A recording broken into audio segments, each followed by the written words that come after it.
Ang pagsaksi sa pagkabanhaw ni Kristo gipakita gyud ni San Pedro diri sa unang pagbasa nga makahatag og kalig-on nato. Bisan pag hulgaon, bisan pag ang authority na maoy mo badlong og mo baod, di gyud mahadlok. Mao na ingos Kristo, the truth will set you free. Ningon pagani si San Pedro, hukmi ko no ninyo, kinsa may among sundon, ang sugo sa Ginoo o ang sugo sa tao. Ngilingay mong tupad na kinsay imong sundon, Ginoo o tao. Kung moingon ron ang tao, sige, sulti diha, di ba? Patyon tika, saman. Nya ang Ginoo moingon, pakamatay lang. Sama inyong sundon. Nahilom na. Moingon ang tao nga, sige, sulti gani kaani, dinagi ti katagaag ayuda, wa na kay madawat. Nya ang Ginoo moingon, sagdi lang og mamatay ka nga wa na kay kaon, basta sunod lang gid nako. Ay kisa may inyong sundon ana. Butlang. Mao na unsa may mahitabo kung mosunod tas Ginoo? Supakon ta sa kalibutan.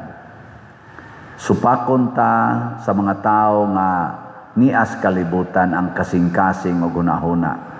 Mo nang gihulagway diri sa tong ebanghelyo, ang unang mga gipakitaan sa Ginoo sa kamatuoran siyang pagkabanhaw sama ni Maria Magdalena, wa tuhoy mismo sa iyang mga kauban, wa mo tuo ang mga lain sang tinun-an nga naglakaw ngadto sa Emmaus ni sulti wa gyapon tuhoy hangtod nga sila nagyong 11 kabuk gipakitaan ni Kristo giingnan kagahi ninyo og ulo.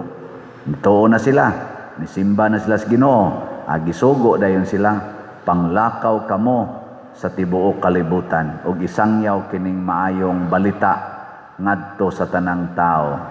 Lingay mong tupad ina pila na imong nasangyawan. Pila na? Daghana? Oy. Basin og nangahimo na tang bakol. Unsa maroy atong dapat isangyaw sa atong parokya? Unsa man? Nga ang tanang tao ato yung papaliton. Raffle tickets. Isangyaw ang raffle tickets. Nga mamalit kita tag 200 pesos ra ni siya. Unya og kamoy pilion sa Ginoong palaran, inig raffle, ma-first prize mo, 500,000 pesos. O ma-second prize, basig 100,000 pesos. Pero 5 sad mo kabuk mo daog. O ikarasay mo daog sa 5, 500 na sa mo. Ang sunod, third prize, 50,000 pesos. Pero kay 8 man sad kabuok ang mudaog, o basig ikay makaangkon sa upat. Nindota. Niya ang konsolasyon 15,000 pesos. Pero 40 masad kabuok ang makadawat. Di ba say makadawat yung kabisag 5 lang kabuok. Dako-dako na. Pero dita mag-apas ni ana kay matod pas Ginoo kung kamo mo hatag ayaw na gid mo paghunahunag bayad. Pero dawat lang mo bisan unsay ihatag sa Ginoo kaninyo. Maigsoon, ang atong nasod nang ginahanglan karon og mga witnesses, mga saksi sa kamatuoran nga ang kaluwasan dili gikan sa tao, dili gikan sa mga gamhanan kana mga authorities nato. Ang kaluwasan nga tinud-anay gikan Dios Ginoo. Mao na diri sa atong tubag sa Salmo, ningon ta diri, daygon ko ikaw o Ginoo, kay imo man akong gipatalinghugan. Kung dili na ta patalinghugan sa Ginoo, iya nang tugutan nga ang yawa na mao'y magsigig hari nato tungod kay wa na sa gitay pagpakabana sa iyang sugo, magkalisod gyud ta. Sama pananglitan aning gubat karon. Nganong nadayon man ang gubat kay ang mga leader sa nasod sama sa Amerika, Iran, Israel, wa na maminaw sa Ginoo ang ila ng kaugalingong hukom o o pamaagi mo'y gisunod. Nya unsa may resulta? Daghan kay tang naglisod karon tungod aning gubat. Wa ta maigos bala, pero naigo ta sa krisis. Kani sarong gibuhat aning atong mga leaders sa atong nasod, siging away, siging pamulitika, wa gani magtagad sa atong dako kaing krisis. Wa sila'y pagpakita sa kamatuoran. Naagad rin kusog kay social media. Unsa man ang atong presidente, masakiton pa, maibaglawas, makahimo pa ba siya paggiya nato o dili na ba? Mao na roy pangutana. Gani ang pinakapangutana, asa na kuno ang presidente nganong wala nay itang public appearance nga live conference with kaning mga media men para naagi live. Nganong gitago-taguan man ang kamatuoran kay mahadlok nga mabulabog, mahadlok nga mabati. Kay ang kamatuoran usahay sakit man, pero ang Ginoo gyud atong sintrohon. Unsa may resulta aning ilarong pagsigig tabon sa kamatuoran, ni samot gyud ang atong kalisod. Tiaw mo na atong gasolina karon og ang mga krudo, labi na gid ang krudo.